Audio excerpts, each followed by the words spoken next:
একলব্য রাঙাকে বলে, তোমাকে তো ভালো করে পড়াশোনাটা করতে হবে, তাহলে ভালো কোনো পদ পাবে। এমনও তো হতে পারে তুমি দেশের প্রধানমন্ত্রী হওয়ার সুযোগও পেয়ে যেতে পারো। তখন রাঙা বলে, হ্যাঁ তা তো বুঝলাম, এখন আমাকে ভালো করে পড়াশোনাটা করতে হবে, তাই তো? তখন একলব্য বলে, হ্যাঁ, তোমাকে ভালো করে তৈরি হতে হবে, বুঝতে পেরেছো? তারপরেই দেখা যাবে রাঙাকে কাছে টেনে নিতে থাকে একলব্য। তখনই সেখানে চলে আসে পাঞ্চেরি আর এসেই বলে, ভাই। তারপরে ওদেরকে এই অবস্থায় দেখে পাঞ্চেরি বলে, দূর, আমি না সব সময় ভুল সময়ে চলে আসি। আচ্ছা, এত ভালো মুহূর্ত কাটাচ্ছিস, দরজাটা লাগিয়ে নিলে কি হয়? তখনই রাঙা বলে, না রে দিদি ভাই, ওরকম কিছুই না, আমরা না দরকারি কথা বলছিলাম। তখন পাঞ্চেরি বলে, তা দরকারি কথা তোদের শেষ হয়েছে নাকি এখনো শেষ হয়নি? ওইদিকে মা চলে এসেছে রাঙা। তখন রাঙা বলে, মা এসেছে, তাহলে চল। তারপরে দেখা যাবে পাঞ্চেরি আর রাঙা একলব্যকে বলে, আচ্ছা ঠিক আছে বাবু, তুই চলে আয়, আমরা যাই। এই বলে ওরা চলে গেলে একলব্যর আহিরির কথাগুলো মনে করতে থাকে। তখন একলব্যর আহিরির কথা শুনে প্রচন্ড ভাবে রেগে যায় আর খুব কষ্ট পায়। তারপরে আহিরি দেওয়া যত জিনিসপত্র সবকিছু ডয়ের থেকে নিয়ে নেয় একলব্য। তখন নিয়ে সবকিছু দেখে আরো রাগ করতে থাকে। তারপরে সবকিছু মেঝেতে ফেলে আগুন লাগিয়ে দেয় আর সবকিছু জ্বালিয়ে দেয় আর বলে, আহিরি, তোমাকে আজকের থেকে আমার জীবন থেকে সারা জীবনের জন্য সরিয়ে দিলাম। তুমি তুমি মানুষ হতে পারো না। তুমি মানুষ হলে এই কাণ্ডগুলো কিছুতে ঘটাতে পারতে না। তুমি যা যা করেছো সবকিছু সবকিছুর জন্য তোমাকে আমি সারা জীবনের জন্য আমার জীবন থেকে সরিয়ে দিলাম। আমার জীবনে তোমার আর কোনো অস্তিত্ব আমি থাকতে দেব না, কিচ্ছু না। আস্তে আস্তে সবকিছু শেষ করে দেব। এই বলেই ছবিগুলো ছিঁড়ে ছিঁড়ে পুড়িয়ে ফেলে একলব্য আর খুব কষ্ট পায় আর বলে, তোমার মতো মানুষকে আমার জীবনে এনে আমি খুব বড় ভুল করেছিলাম আহিরি। আমার বাড়ির মানুষদেরকেও খুব কষ্ট দিয়েছি, তোমার জন্য খুব কষ্ট পেতে হয়েছে। এই সব কিছু আমাকে শুধরে নিতে হবে, শুধরে নিতে হবে আমাকে। ওইদিকে দেখা যাবে আহিরি জেলখানায় বসে আছে। তখনই একজন মহিলা কনস্টেবল বসে বসে পাহারা দিচ্ছিল। তখন আহিরি তাকে ডাকে। তখন মহিলা মহিলা কনস্টেবল এসে বলে, দেখো, বারবার করে টয়লেটে যেতে চাইলেই কিন্তু আমি তোমাকে নিয়ে যেতে পারবো না। তখন আহিরি বলে, বারে, আমি কি এখানেই টয়লেট করে দেবো নাকি? তখনই মহিলা কনস্টেবল বলে, দেখো, চালাকি করার একদম চেষ্টা করবে না। তখন আহিরি বলে, দিদি, তোমার সঙ্গে না আমার কথা আছে, আমার না খুব কষ্ট গো, খুব কষ্ট। এই বলে নিজের হাতের আংটিটা দেখাতে থাকে সে মহিলা কনস্টেবলকে। তখন তো মহিলা কনস্টেবল আহিরির আংটিটা দেখে লোভে পড়ে যায়। তখন আহিরি বলে, তোমার কি এই আংটিটা পছন্দ হয়েছে দিদি? তখনই মহিলা এদিক ওদিক তাকিয়ে আহিরির দিকে তাকায়। তখন আহিরি নিজের আংটিটা খুলেই মহিলাকে বলে, আচ্ছা দাও, তোমাকে আমি পরিয়ে দিচ্ছি। এই বলে সেই মহিলা কনস্টেবলকে পরিয়ে দেয় আংটিটা। তখনই সেই পুলিশটা বলে, এই আংটিটার কত দাম হবে? তখন আহিরি বলে, এই আংটিটা না খুব দামি, 1 থেকে 1.5 লক্ষ টাকা এই আংটিটার দাম আছে। তখনই মহিলা কনস্টেবল বলে, আচ্ছা, এবার বলো তোমার জন্য কি করতে হবে? তখন আহিরি বলে, না না, আমার জন্য কিছু করতে হবে না, এখন তো পুজো, তোমাদের নিশ্চয়ই খুব তাড়া আছে, তোমাদের ডিউটি আছে। তখনই মহিলা কনস্টেবল বলে, না, আমার কোনো সমস্যা নেই, কারণ আমি এই জেলে থাকবো, এখানেই আমার পাহারা পড়েছে। তখন আহিরি বলে, ঠিক আছে, তাহলে তো তোমার সঙ্গে আমি গল্প করতে পারবো, যাও তুমি গিয়ে বসে পড়ো। তখন মহিলা চলে গেলেই ওইদিকে আহিরি বলে, রাঙা, তুমি কি ভেবেছো তুমি আমাকে এখানে আটকে রাখতে পারবে? এই জেলে তুমি আমাকে কিছুতেই আটকে রাখতে পারবে না, 4 দিনও আটকে রাখতে পারবে না, এটা তোমার কাম্য নয়। তুমি তো আমাকে দাগী আসামির নামে নাম লিখিয়ে দিয়েছো, এবার দেখো তোমার জীবনে আমি কি করি। ওইদিকে দেখা যাবে প্রমিতা এসে নবারুণকে জড়িয়ে ধরে আর বলে, নবারুণ, তুমি ঠিক আছো তো? ঠিক আছো তো তুমি? আমি তো পুরোটা শুনে পুরো আমার বুকটা কেঁপে উঠেছিল। কি হতো বলো তো যদি দুর্ঘটনা ঘটে যেত?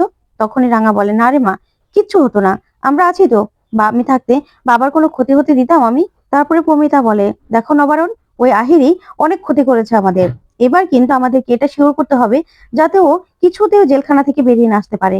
তখন রাঙা বলে, না রে মা, ও বেরোতে পারবে না, ওকে তো এখান থেকে থানায় দিয়ে দিয়েছি আমরা। আর তাছাড়া যাওয়ার সময় যাওয়ার সময় আমাকে বারবার করে হুমকিটা দিয়েছিল, আর সেটা তো অনেকেই শুনেছে, সবাই সাক্ষীও আছে।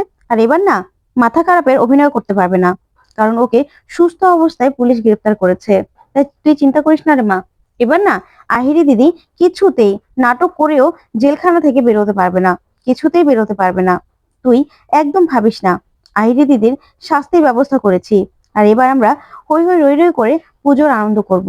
তখনই দেখা যাবে নবরণ বলে, হ্যাঁ প্রমিতা, তুমি এগুলো নিয়ে একদম ভেবো না, আমাদের রাঙা আছে তো, সবকিছু ঠিক করে দেবে। তারপরে দেখা যাবে রাঙা বলে, চল মা, তাড়াতাড়ি করে রেডি হয়ে নে, আমরা পুজোতে যাব।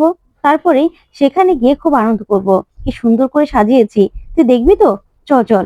তখনই রাঙার কথা শুনে খুব খুশি হয় প্রমিতা। আর রাঙা বলে, আমাদের গায়ে জঙ্গলের মানুষগুলো তোকে দেখেই তো মনে শক্তি পেত রে মা। আর তুই কেন ভয় পাবি বলতো? তোর মনে তো একটু ভয় নেই। তারপর দেখা যাবে পাঞ্চেরি বলে, আচ্ছা মা, রাঙার ভাইয়ের এই কালী পুজোর পরে তো বিয়ে হয়েছিল, বিয়ে হয়েছিল না? তাহলে তো 1 বছর হয়ে গেল। এবার ওদের বিবাহ বার্ষিকীতে বিবাহ বার্ষিকীটা পালন করা উচিত। তখন রাঙা বলে, না রে দিদি ভাই, কিছু দরকার নেই। তখনই দেখা যাবে একলব্য হাসতে থাকে। ওদিকে পাঞ্চেরি বলে, কেন? তখন তো তুই আর ভাই কেউই বিয়েটা মানতে পারিসনি। এবার এবার তো তোদের এই যে প্রেমটা জমে ক্ষীর হয়েছে, সেটা তো সবাইকে জানাতে হবে। ওইদিকে নবারুণ বলে, হ্যাঁ হ্যাঁ, এবার আমরা সবাই মিলে খুব আনন্দ করব, আনন্দ করব আর বিবাহ বার্ষিকীও পালন করব। তখনই দেখা যাবে রাঙা তাকিয়ে থাকে। তখন প্রমিতা বলে, পাঞ্চেরি, তুই একদম ঠিক কথা বলেছিস। তখন পাঞ্চেরি বলে, হ্যাঁ মা, এবার না ওদেরকে আবার নতুন করে আমরা বিয়ে দেব। তখন তো এই কথা শুনে রাঙা লজ্জা পেয়ে যায়। তারপরে রাঙা বলে, না না দিদি ভাই, আমার আমাদের তো একবার বিয়ে দিয়েছিস, আবার কেন বিয়ে দিতে হবে বলতো? তখনই প্রমিতা বলে, একদম ঠিক কথা বলেছিস পাঞ্চেরি, ওদেরকে বিয়ে দিতে হবে। এবার আমরা সবাই সবাই খুব আনন্দ করব। তারপরে পাঞ্চেরি হাসতে থাকে, ওইদিকে একলব্য হাসতে থাকে। তখন রাঙাকে প্রমিতা বলে, দরকার আছে রাঙা, এবার এবার তো তোদের বিয়েটা আমরা দেবই, কারণ একবার তো বিয়ে হয়েছেই। আর তাছাড়া বিবাহ বার্ষিকীতে মালা বদল তো সবাই করে, বাকি রিচুয়ালস গুলো না হয় আমরা করে নেব। কি রে আক্কু, তোর কোনো আপত্তি নেই তো? তখনই একলব্য বলে, না, আমার কোনো আপত্তি নেই। তারপরে দেখা যাবে প্রমিতা একলব্যকে বলে, আকু, তুই এবার পার্থক্যটা বুঝতে পেরেছিস তো? তুই তো মনে মনে অখুশি হয়েছিলি রাঙার সঙ্গে বিয়ে দেওয়ার পরে।